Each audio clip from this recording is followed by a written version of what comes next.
and settle in with us for the hour as our panelists discuss how you can drive systemic change to increase equity in your organization. So let's get to our wonderful panelists today. Our first guest is a professor of psychology at Lehigh University. Much of his research investigates how and why people decide to dissent from their groups, as well as how to cooperate with members of other groups. His forthcoming book, The Power of Us, Harnessing Our Shared Identities to Improve Performance, Increase Cooperation, and Promote Social Harmony, will be available soon. And he was kind enough to join us today, Dr. Dominic Packer. Hello, Dominic. Hi, Gabe. It's great to be here. Thanks for joining us. Next, I want to introduce one of NLI's best and brightest. She studied emotional functioning in people with neurodegenerative diseases in her PhD program at UC Berkeley. Her experience as a researcher leads our biggest projects at NLI and is leading the charge for informing our science behind allyship and our solutions on the topic. She's a senior researcher here at NLI. Dr. Michaela Simpson. Hello, Michaela. Hello, Gabe. So lovely to be here. And I just want to say hello to everybody on the line and who said where they're calling in from. I saw somebody from Peru, Puerto Rico, Trinidad and Tobago, across Canada and the US. It's great to have you all on the line with us. It's a global group. Thanks for calling that out. And last but not least, our fearless leader for today's experience, bringing diversity and inclusion into many spaces. She has broken barriers as the only Black female speechwriter in the Fortune 500 in her time at UPS. And you can hear about her work as a self-proclaimed radical inclusionist from her TED Talk, which has over 2 million views. And not only do you get to hear from her today, but we are very lucky to have her at NLI as one of our senior client strategists, Janet Stovall. Hello, Janet. Hello, thank you for that. I'm looking forward to this. Excellent, looking forward to hearing all three of you. So as our panelists settle in, I wanted to give you some context around who we are and what we do here at the Neuroleadership Institute. We were founded over 2 decades ago, working all across the world and partnering with over half of the Fortune 100 and many of the Fortune 500. We start with research and science and anchor on that to help work with our clients.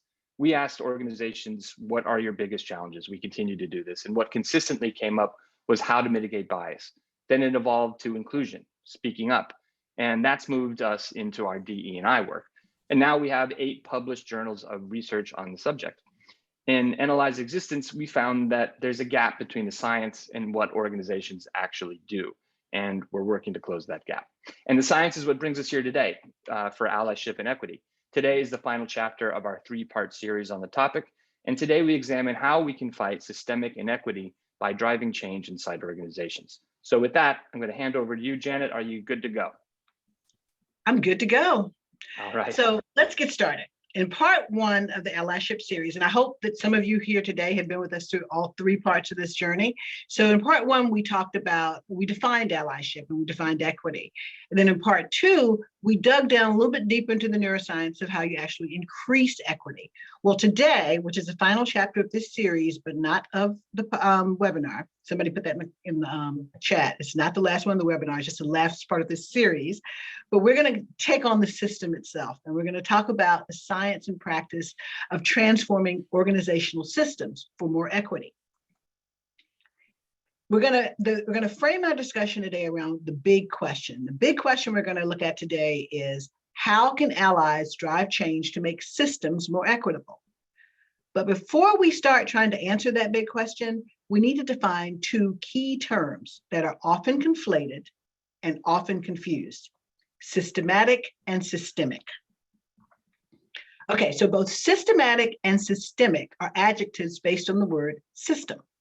Systematic means having, showing, or involving a system, method, or a plan. And another word for systematic is methodical. So if you do something systematically, you have a method to your madness. You have a plan in place. You have a strategy. You're not doing things randomly. You're organized and structured in some way. And when it comes to inequity, we often think of things being systematically inequitable. And those are the laws like the Southern Black Codes, Plessy versus Ferguson, apartheid, things that mandated second-class citizenship, for example, for Black people, or the English common law that stated the very being and legal existence of the woman is suspended during the marriage, or at least is incorporated into that of her husband, under whose wing and protection she performs everything. Yeah, that used to be a law.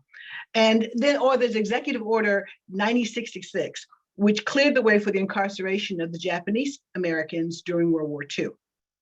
For the most part, those laws no longer exist.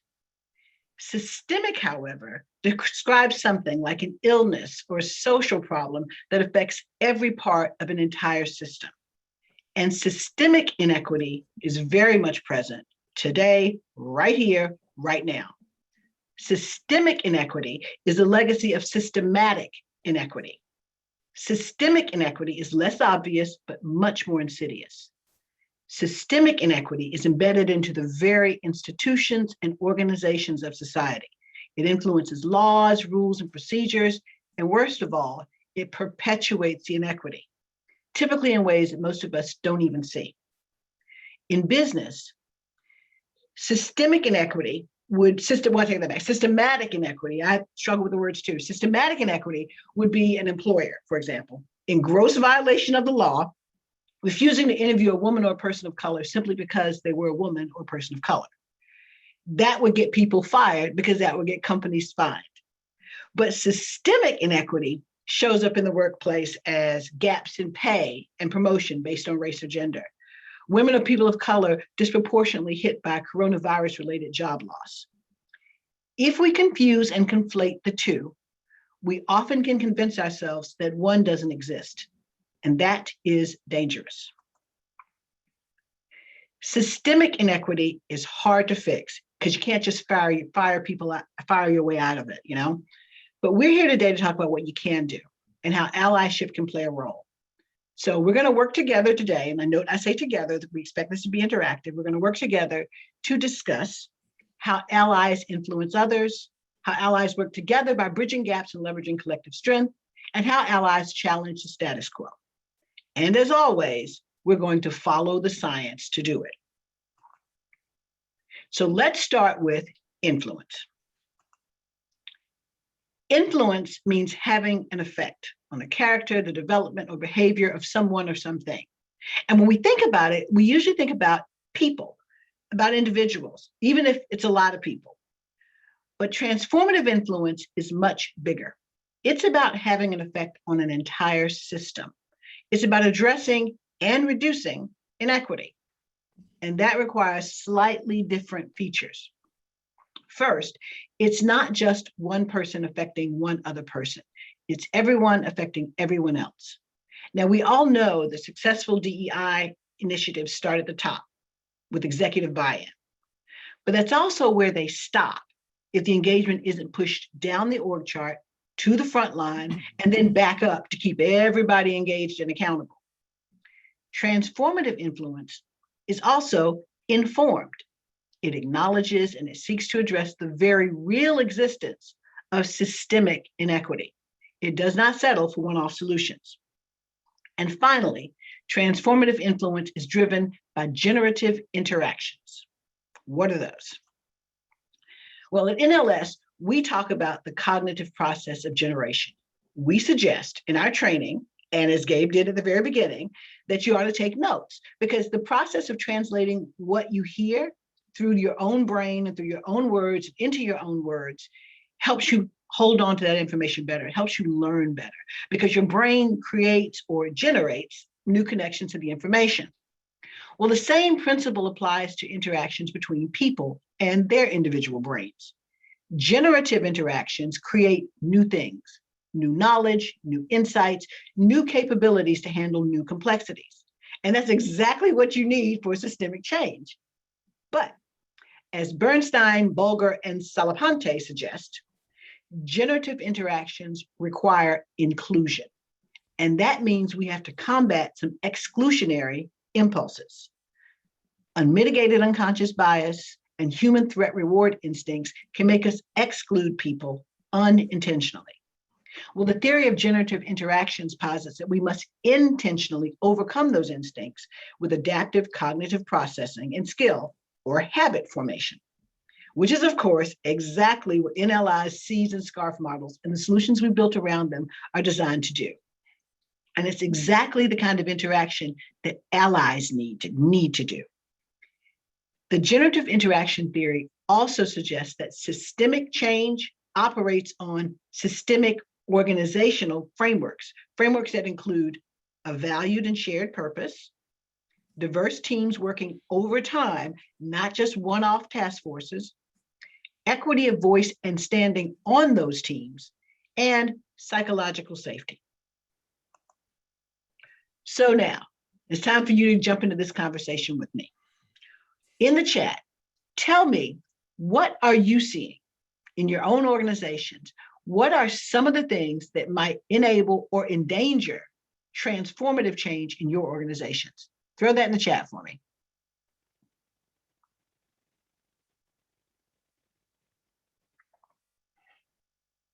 And if your comment, and make sure your little toggle thing in the chat is set to panelists and attendees so we can all see your comments. Silos. Thank you, Tandra. Competing priorities. Yeah.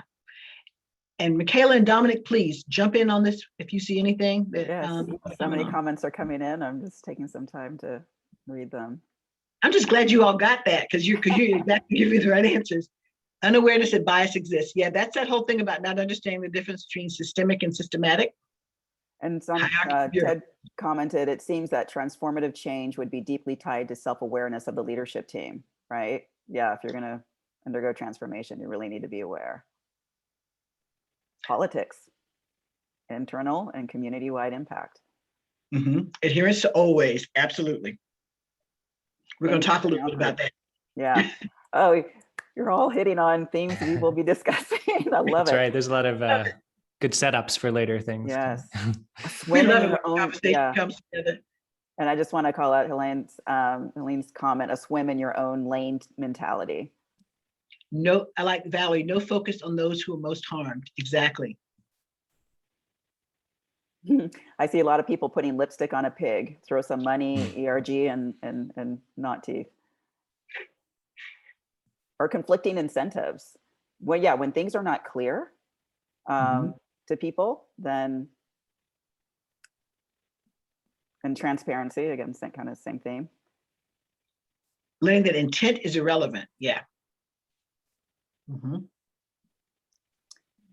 Yeah, loss of interest, motivation, and leadership. That's really key. Oh no! Oh, huge one. Unawareness that bias exists. That's one of the reasons I wanted to start this off, and because of the fact that somebody sent me a note and asked that I explain that a little bit further.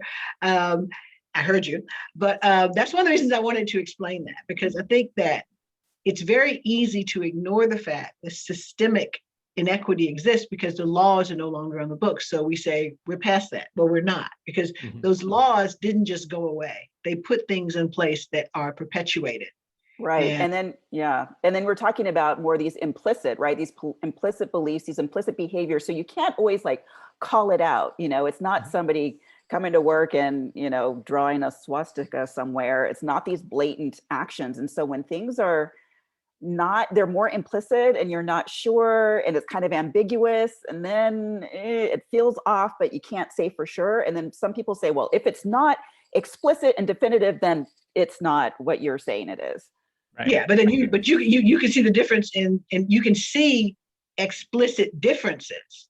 And it's very easy if you ignore the existence of systemic inequity and you see explicit differences, where you start doing what people are inclined to do is to blame those things on something else. And that's when we start getting stereotyping and those kind of things. Somebody is somehow lesser than. And no, it's not that. It's that the system is screwed up. Right. I love that distinction. And it also highlights, I think, that for the systemic, it can, to some extent, be in people's minds, right? It could be human biases and stereotypes that people unintentionally often apply without realizing. But it could also be something embedded in the way things work around here that nobody's even thought of the downstream consequences of.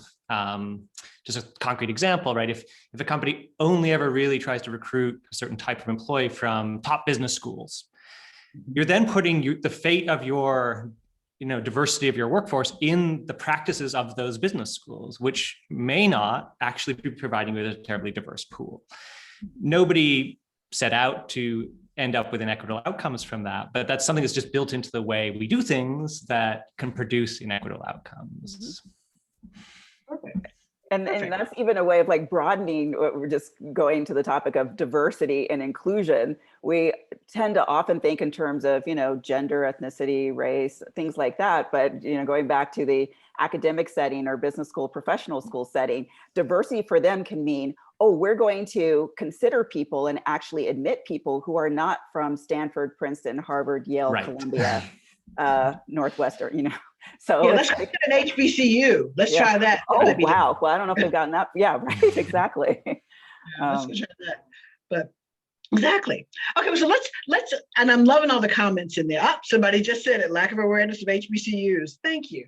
Yes. Thank you. So let's, or all women's schools. I mean, take your pick. Mhm. Okay, so let's move on to sort of the next section, and I'm going to, and we've talked about influence now. So how do we actually expand that influence? So Dominic, as David mentioned in the introduction, you got a great book coming out, and you spend your time studying what makes people speak out or maybe not speak out. Tell us a little bit about what you've learned that drives that. What are the big drivers in that behavior? Yeah, thank you, Janet. So I think I'll start by sort of jumping off from the point of influence. So one of the things we study as social psychologists and social neuroscientists is what are the reasons that people are influenced by others? And then if you understand that, you have a handle on what levers do you then have to try to influence others. And the way I think about influence in this context is that what you're trying to do is understand, why do people follow norms? And in this case, we're trying to attend to norms that are not achieving the larger goals that we would like, right? We want a more inclusive workforce or a more inclusive organization, and yet there's some normative patterns in how we behave that are causing us to not meet that aspiration. And fundamentally, there are three reasons why people conform to norms. One is something that we're all really attuned to, especially as teenagers, right? It's peer pressure. Psychologists call it normative influence. It's the sense that I have to go along with it because it's expected, and if I don't, it's sort of in violation of what people want, and I'll be ostracized or disliked, or I won't get promoted. And that is a powerful driver, and often it can cause people to do things they don't really agree with, but they kind of think they have to. But probably actually a more common form of influence is called informational influence, and this is just when we look to others to help us figure out what's appropriate or what makes sense, what's reasonable to do in this kind of environment. This is really strong when people join a company, right? It's a new workplace. You're not familiar with how things are done exactly around here. And you're going to be looking at what everyone else is doing, trying to pick up the patterns so that you fit in, and it's not because you're necessarily worried about being, mocked if you didn't. It's an honest attempt to try to understand, what do we do around here? And then third, and I think most importantly in this context, form of influence is identity driven. That is, we're trying to emulate or exemplify or exhibit to the world a particular part of our identity by conforming to a set of norms. And so if I work for a company and I want to be a good employee, I want to be seen that way, and I want to feel that way myself, the way in which I do that is by being one of us, by exemplifying the kind of behaviors that we do around here. And I think this is both very powerful because it's a way in which you can extend influence. If you want to change norms, you can play to identities. What you're really trying to do is change people's understandings of who we are and how we behave and what is the right thing for us to do. But at the same time, identity-driven influence is bounded. And you can think about this like in our current political context, especially in the United States, but you see it in countries around the world, say following norms around COVID-19, right? Who's wearing a mask versus who's not wearing a mask, or who's distancing versus who's refusing to distance. And what you can see is those norms have become attached to identities, right? So we have conservatives on the one hand following one set of norms, and liberals on the other hand, this is particularly true in the United States, following another set of norms, and they're in opposition to each other. And the same thing can play out, I think, in organizations. So somebody in the chat made a really great point about a barrier to influence is silos. If an organization is trying to achieve systemic change, as Janet was talking about, that means the whole system. But people often don't think of themselves necessarily or identify particularly strongly with the whole organization, right? They might identify with a team or a division or a particular work group within that organization. And they're actually much more likely to sort of follow those group norms than organizational norms as a whole. And in some cases, those silos aren't just silos, they're actually oppositional silos, so that, oh, we're not like those folks in marketing, right? They've got their thing and we're doing our thing. And I think that's a fundamental challenge for systemic change, but at least being attuned to it and aware of it can give us a handle on it. We need to be thinking about, first of all, what are the identities that people hold within our organization, and what do they understand the norms of those identities to be? And then if we're trying to change things systemically, be thinking about, do people possess an overarching identity, right? Do people feel identified with something larger than their team or their work group? And if so, what is that? And then what are the norms there? And how do we help people understand, not just what they might be doing day to day, but where we want to go? Not what are our norms today, but what are our aspirational norms? What is the future in terms of the direction we want to go? So that's how I think about influence. Can I just ask an interesting question? Yeah. They said, it was Danny, and she said, how do you establish norms, she says, writ large, that will influence corporate leaders beyond the business case? How do you do that, I guess, systemically? What are those norms that you can do? Because you are bridging the gaps, and how do you make it an enterprise norm as opposed to that's just not the business case? It's not specific to a particular business, but it's an industry-wide kind of thing. That's a really great question. I think, so there's norms within groups, and then groups are embedded. Another way to think about it is they're embedded in a structure themselves, which is itself a type of a group. So an industry can understand itself as a kind of group, and there's norms there. That's a really great question that I hadn't given great thought to before. I think to some extent, industry or companies within an industry put pressure on each other in the sense that if one organization or set of organizations just develops a set of norms that are more appealing to their clients or customer base, right, that's going to improve their outcomes. If it's more appealing to employees, they're going to have a better time and an easier time selecting and recruiting people and then retaining them over time. And so I think you see normative shifts sometimes within industry due to those more slow kind of processes, but it's as different organizations try out different kinds of patterns, the ones that work and the ones that are appealing to people are the ones that are going to stick. And other companies will be looking at that to say, well, how should we be behaving in ways that our clients want, our customers want, and that our employees want as well.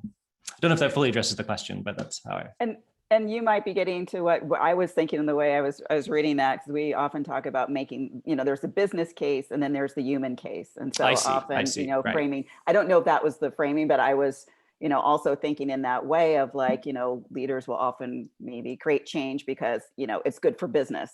And, often we find that leadership, with diversity and inclusion are good for business, but like, what about that human case? How do we, get leaders to recognize the human case? And does science show us anything of like how we can go about doing that? I know Jay Van Babel has done things generally about in terms of how people make decisions, from kind of a pragmatic lens versus a moral lens.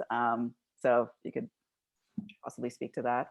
Absolutely, yeah. So my colleague Jay Van Babel and I have done work over the years where you can get people to think about the same sort of decision or action in different ways. You can think about it morally, like, is this the right or the wrong thing to do?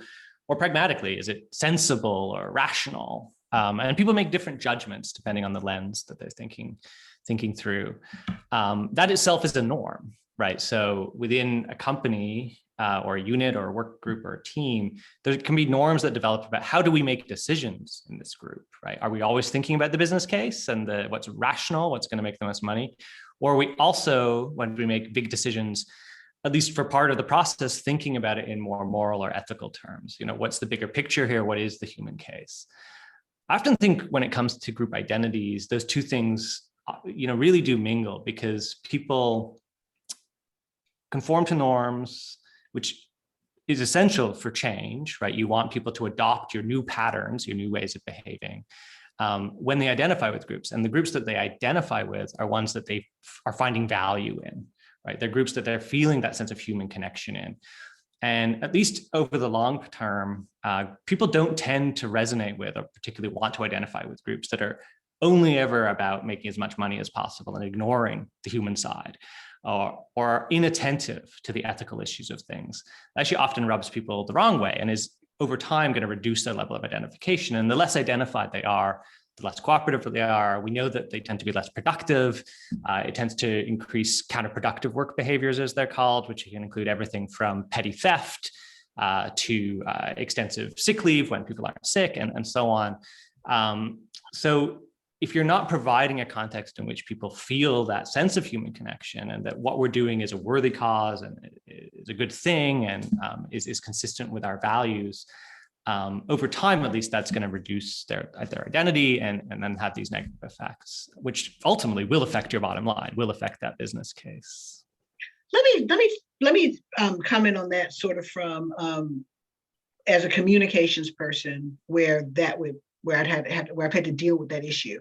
Mm-hmm. If you think about the motivation on a continuum between the business case, which is purely profit, and then the human case, or the smart thing to do, the profitable thing to do versus the right thing to do.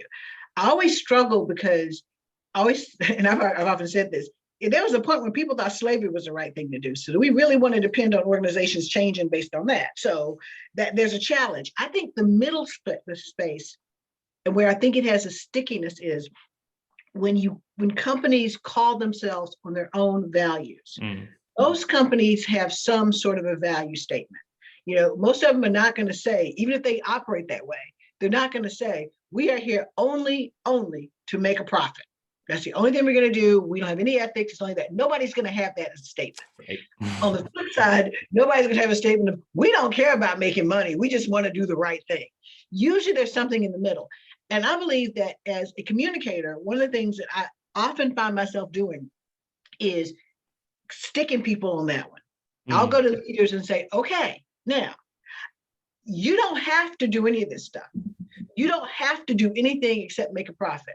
But what you're not going to do is go out into the world and have this value statement. What you're not going to do is print this on every piece of little paper we have hanging over the printers, or on our logo, or on our webpage. You're not going to say that in the world, and I'm not going to call you on it, and we're not going to call you on it. So if we believe this, mm-hmm. if you believe this, and if you want everybody to believe this, how then are we going to translate into what we do in this DEI space? So to me, I think that's one of the ways that you can sort of bridge that divide.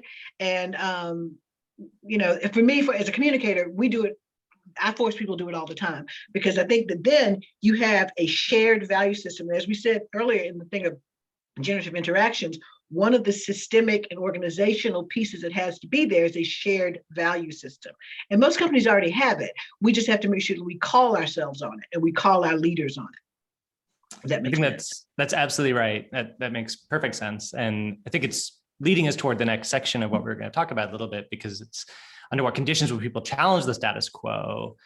Very often what we find when people challenge the status quo is they're doing exactly that. They're saying, hey, we're not living up to our values, right? We said we cared about these, or this is in our founding document. This is in the Constitution. This is something about who we are is not being lived up to or abided by, and that's a major problem. And what we find when we study people challenging the status quo is they're often trying to, exactly as you're doing, pinpoint where are these discrepancies between what we say we want or say we are versus what we're actually doing. And how do we narrow that discrepancy? Well, I was actually going to ask folks to communicate in the chat, but you know what? You guys are already doing that. You're doing a great job of that. So if anybody else has anything else that we haven't addressed, or you want to ask a question, please put it in there and we will try to get to it. In fact, somebody asked the question, however, what do we do when it's mostly performative? They say GDI, but they only act on GDI, I'm not sure, but they only act on profits only. They may not say it in their values, we're here for the profits, but they don't act on it and just care about the profits. Well, let's face it, that's often the case. And that's why the business case for diversity and equity inclusion came about, I believe, because we needed a common way to center on something that mattered. So the issue is when companies don't really pursue diversity, equity, and inclusion, and you censor the only pursuing profit, is because they haven't figured out yet that it's valuable. So when I've been in situations where I've had companies or I've had to deal with leaders who I know, despite the value statement, are leaning more towards that business case, then I have to put myself in a position to objectively show them why what they're saying is true. Because we will throw that, companies and people will throw those sort of general statements out there where we believe that diversity is valuable because it leads innovation, it helps us connect with our customers. If you don't have systems to tap into that and to leverage that diversity, then no, it doesn't do those things. So sometimes when you face that very profit-driven motive in our discussion for it, the next step is, okay, so what systems do we have to make it profitable? If that's all you're interested in, and if you're going to say you're interested in diversity and inclusion only for the profit motive, how are we converting that to profit? And sometimes that's where you can take the argument to get it to the next step that I've noticed. Right. So. Janet, oh, sorry, Dominic, you wanted to comment? No, go ahead, please. Oh, I just wanted to bring up another question somebody asked. So Dominic, if you wanted to comment on what Janet just said. No, please. Okay. Please. So yeah, I just wanted to somebody pose the question, how do you address the retaliation against employees when they call out the dissonance between organizational values and organizational behavior? And this is also going into our next topic of challenging the status quo, but we're going to blend this. And those are some of the things we're going to talk about in the next section of, when you challenge the status quo, part of that is who's actually, who's the messenger. Because often what we find, and this doesn't mean that people should not call things out and speak up, but often what can happen is when people do speak up, if they're from a particular group, or when we talk about allyship at NLI, we talk about people in advantaged positions and people in disadvantaged positions, knowing that that's not fixed, it's very contextual. But when people in disadvantaged positions, say in a workplace, speak up, they can face retaliation, they can face backlash, and we have a lot of studies showing what happens, and we also see that play out in real life. So again, it's as I form that, I would then pose the question to you, Dominic and Janet. How would you address this question? Sorry, Janet, go ahead. No, I was going to say, I was sending it to you. So you go okay, for it. Sure. I mean, it's exactly the right question. If we're trying to foster organizations and groups where people can speak out, can offer divergent views, which, as Janet noted, is one of the fundamental benefits of having diversity in the first place, right?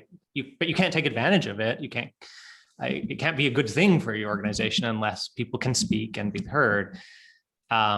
Creating an environment where it's welcoming and there's psychological safety, as opposed to it's hostile and people fear being punished for it, is essential. And I think when it comes to reactions to divergent views, there's two things to be attentive to. One is the reaction within a hierarchy. And this is something that I think everyone worries about, which is how will my boss respond, or their boss, or, is this going to attract negative attention from senior leadership? And it really is incumbent on leaders, if they are trying to create those kind of environments where people have voice, to make sure that people understand that's not going to happen. And that can take work, right? Because sometimes you will have people expressing things that you don't agree with as a leader, and yet you want other people to feel free in the future to express things. And so you've got to handle it respectfully, and you've got to create those environments where people feel safe. But the other major piece of it is not how leaders respond, or managers or bosses, it's how peers respond. That's often just as powerful a reason that people don't speak out. They worry that their peers around them are going to view it negatively for one reason or another. Perhaps it's going to threaten what other people are doing. Perhaps it's just going to be regarded as virtue signaling. Oh, you're just trying to make yourself look good again.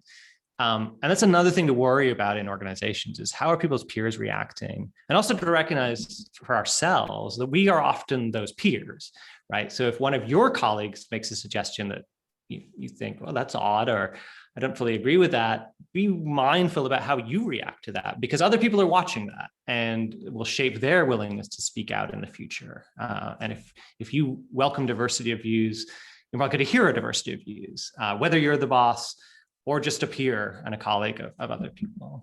Right. And that's so important to highlight, that it's not just the top down, it's also peer to peer. And that, there were some studies, we have a program called Voice and Speaking Up. And, one of the things we found that one of the reasons, and Dominic, you brought this up, that people will hesitate in speaking up or not speaking up, it's fear of losing relationships. Mhm. And, that sense of relatedness and belonging, which kind of goes back to identity, right? We want to feel like we belong and that we're safe and we're part of a group and we identify with that group. And so, everything is so, integrated and interconnected. And it's also about a culture pivot. Really innovative companies are not cultures of collaboration in the sense of consensus. Collaboration, yes, but a culture of consensus. They are cultures of collaborative, constructive conflict.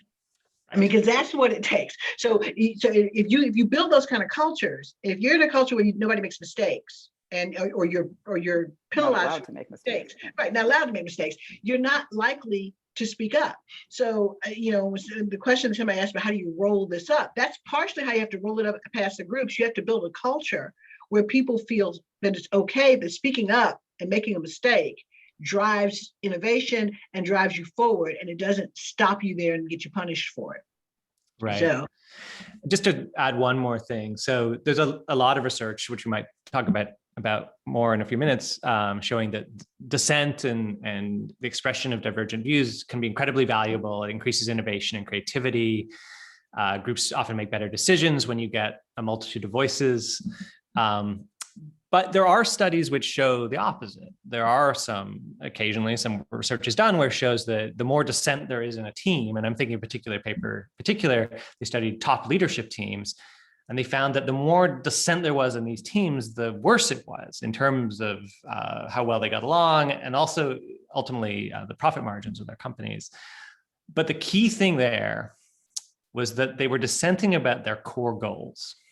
There was no agreement on these senior leadership teams about what they were trying to do, big picture. They didn't agree on the mission. And if that's not there, then disagreement actually is probably pretty destructive, because we can't even agree on what the foundation is. We don't even have enough common ground here to have that sort of consensual, not consensual, but constructive disagreement that Janet was talking about. And so I think that's where the identity, who we are, really comes back into play. We need some common sense of who we are and what we're trying to do to make disagreement productive, because then we can disagree about all the details of how we get there and what policy changes we should be implementing or not, how our norms need to shift, all of those things, but it's all in service of some common goal. We're still on the same page fundamentally about who we are and what we're trying to do. And so, Dominic, to that point, once we get this collaborative, we agree, we're in this place, we're allies.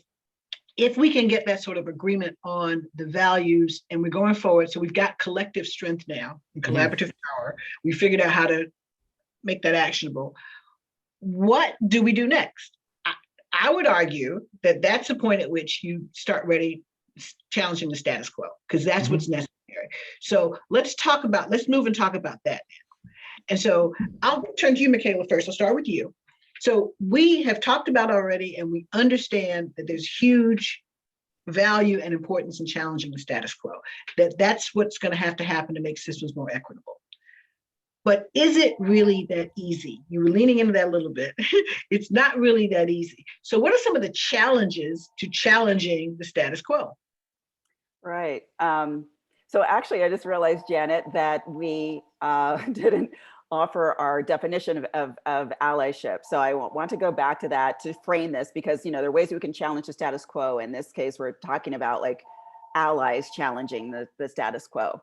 And so when we talk about allyship and NLI, we talk about it's when people in advantaged positions are aware of and use their advantaged position to actively support and include those in less advantaged positions. Meaning, and again, I won't go through the whole thing, but basically we talk about advantage, and there are many different ways we can experience advantage, and we all do depending on context. It's also, we have multiple identities, right? And so there's certain situations when aspects of our identity where we have more advantage. And the point of like allies stepping in is that they have that advantage, that in that particular situation, they are not really losing anything. They don't necessarily have to intervene. It's not really directly involving them, but they're nonetheless intervening or speaking up. And so this is, how I'd like to frame allies in this context. And so when we think about the challenges that, that come with challenging the status quo, and there are many, but it also means we do need to challenge the status quo to create change. But I'd like to focus on two things. It's, people's adherence to the status quo or the defense of the status quo. And we also need to consider who is the messenger. And so it's really important to understand that it's challenging for people to change their beliefs about a system, especially if they're like, this is the way we've always done it. It works. They can be really wedded to that. And it's very threatening for them to think that, wait, you're going to change the way things are. And at NLI, for those of you who know us, we talk a lot about threat and reward. And we talk about how we have this urge or this motivation, right? It's like, it's in us, inherent in us to avoid threat, to offset threat, to minimize threat. And it's stronger than our urge to maximize reward. We also want to maximize reward, but our urge to move away from threat is stronger. And in simpler terms, we say bad is stronger than good. And if we think about avoiding a threat, in very primal terms, it's linked to survival. And it's really important for us to be focused on that rather than moving toward a reward, which is nice, but we don't really want to die. And so often I talk about, you might be out on a trail. I live in California, from Southern California, and you're out on a trail and you round a corner and you could see what looks like a snake, right? And it could be a real snake, maybe it's not, but you jump, right? Your body has this massive response to it. It's keeping you safe because your brain is tracking what's happening in my environment. I don't want to potentially die, so I'm going to react. As opposed to I round a corner and I see a beautiful tree or a beautiful vista or a beautiful flower. I don't have that kind of reaction. I might want to move towards it, but it's a very different type of reaction. We have that strong primal response.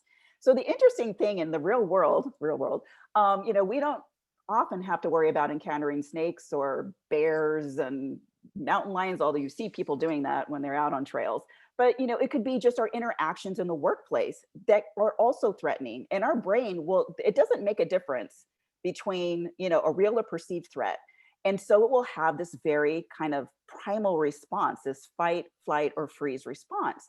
And so when we think again about people who are like, hey, there's the status quo, or there's a way that we've always done things, and they see this threat coming in of somebody trying to change a system, they're going to react in that same way. And in some researchers, when they talk about people and the status quo, because people will kind of fight, and they find that people will have this loss aversion, where people will go to great lengths to avoid a potential loss, rather than to go to great lengths to pursue a potential gain. You see that a lot in behavioral economic studies, but you also see that when it comes to the status quo. And that there are some studies where they found that individuals, they'll put more effort into defending their position and defending the status quo than individuals who are challenging the status quo. And so it's just to be aware of like what we're kind of working against. And it doesn't mean it's impossible, but it's really critical to keep those, how we are as humans in mind. And I just want to mention Rachel Klein's comment, the amygdala response to fight and flight has so much to do with our sense of belonging. So before I go on to this other aspect about the messenger, I'd love to invite Dominic to comment. I think that's, I don't have much more to say. I think you put your finger really on one of the key issues, which is this aversion, fear of change, often associated with loss. I'm just used to the way things are done. What if it's different? What if it goes away? What if it's bad? And we can often fixate too much on that. Sometimes psychologists refer to this more generally as, at least when we're talking about systems, as system justification. Right, exactly. The idea that we have a pretty deep motivation just to hold on to the way that things have been done and the way that our systems work, in large part just due to the uncertainty of how it might be different. Not even necessarily believing it would be worse, just difference itself. Just different, right? Yeah. And then even people who are at a disadvantage in the system can justify a system that keeps them at a disadvantage. And then I think there's some studies that find that when you increase the sense of threat or doom, or like you say, uncertainty, ooh, this is going to happen, then people are like, they're going to, hang on to the system as they know it and continue to perpetuate, why we need to hold on to the status quo. Absolutely. And so if these fear emotions are one of the major reasons we don't pursue change, or we're averse to it, or we don't want to hear about it, you have to ask the question, what emotions might counter that? And there is really great research coming out fairly recently showing that, for example, feelings of empowerment. So not just the sense that, oh, things could be better, but a feeling that, I'm excited about change. I feel empowered by change. This is energizing to me, can sort of flip that around and make people actually much more likely to want to pursue it. Yeah, and I was doing some reading on like influencing and persuasion, and people find when there's a messaging of somebody saying, hey, how about we think about this a different way or do things a different way? And when it's done enthusiastically, then people are more likely to, say, oh, listen to that and take that in and engage it. Right. Because we're moving away from fear to empowerment. Like not only how can I benefit, but like, oh, I feel like I have almost like autonomy here. Like there's, I'm playing an active role in this change. And as Brandon, I want to call out, is having a growth mindset as well, right? Of, this is really tough for me, but I want to go through this change. Indeed. I just want to, another comment just came in, just one moment. Right. Sorry, I have so many comments coming in. I was trying to keep track of that. And I just wanted to call out something as well, of just literally the word status, right? And fear of status. So in certain situations, there are people who benefit from a system, right? They are at an advantage. And some are aware that they are at an advantage and they want to maintain their advantage. And it could be, when we talk about equity, when they think, wait, other people are going to be getting benefits. Well, that means I'm going to lose, my standing. I'm going to lose my status. I'm going to lose whatever it is that they think they have. And so that can trigger a lot of people, a lot of threat in people, because they think there's going to be a change in their status. And again, Dominic, I'm wondering if how do we create that messaging for people to understand that they're not going to lose anything when other people gain? It doesn't mean they're going to automatically lose. Right. I mean, I think that's a major challenge, is how do you help people feel that this isn't inherently going to be a loss for them, that it's not a zero-sum game, right? That somebody else's gain is not inherently your loss, or vice versa. But there's a lot of work showing that sense of, sometimes it's called precarious privilege. Like you're privileged but you're worried about that it's going to go away and what might happen, can exist in part due to ignorance of reality. We can do a better job educating people that these really are long-term disparities, and that that if somebody says you're privileged, that there's some truth to that, and also the sense that change doesn't have to be zero-sum, and someone's gain is not inherently your loss. And let's figure out a way where we create systemic change where the system works for everybody, right? So you don't have to lose, but other people are gaining. Exactly. And so I just want to go ahead. Yes. Now, I was going to ask you, you talked about, some people having more status than others, whether or not they would challenge it based on their status. Is it that some people have more of a voice? You mentioned earlier, you've been talking about, so the second aspect of whose voices are heard. So talk a little bit about that. Yeah, thanks. Who's heard? Right. So whose voices are heard? Like everybody can speak up, and hopefully, they will speak up. But sometimes, let's be real, and especially in organizations, some voices are heard more than others. And last week, if you were with us, Brad Matten spoke about how studies that show that people high in status, that other people pay more attention to them, what they say, they track them visually. And in our program, our ally program at NLI, we talk about how people in disadvantaged positions can face backlash for speaking up. And this is where people in advantaged positions really can leverage their advantaged positions, because people tend to listen to them more.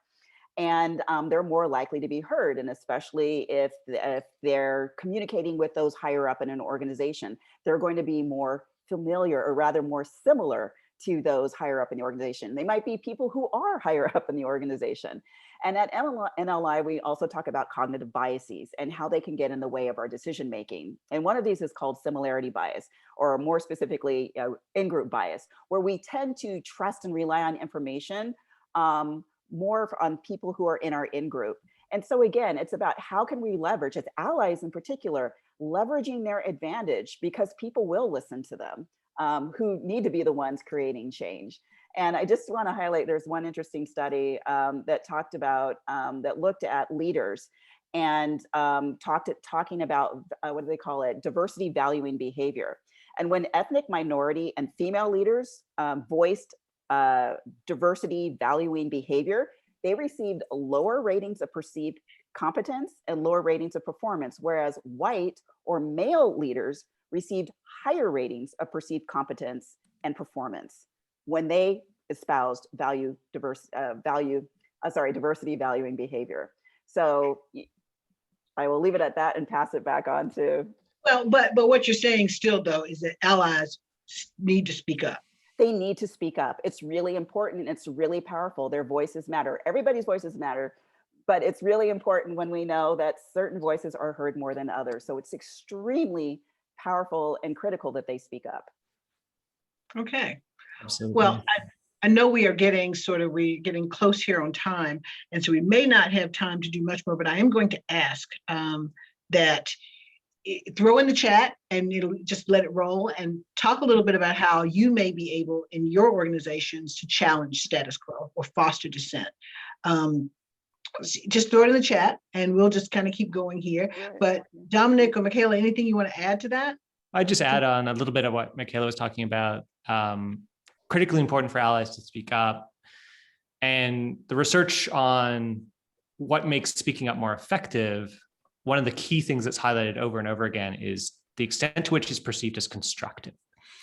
So groups are much more likely to listen to people when they regard them as constructive, that what they're saying is in the best interests of the group. The person's trying to make us better.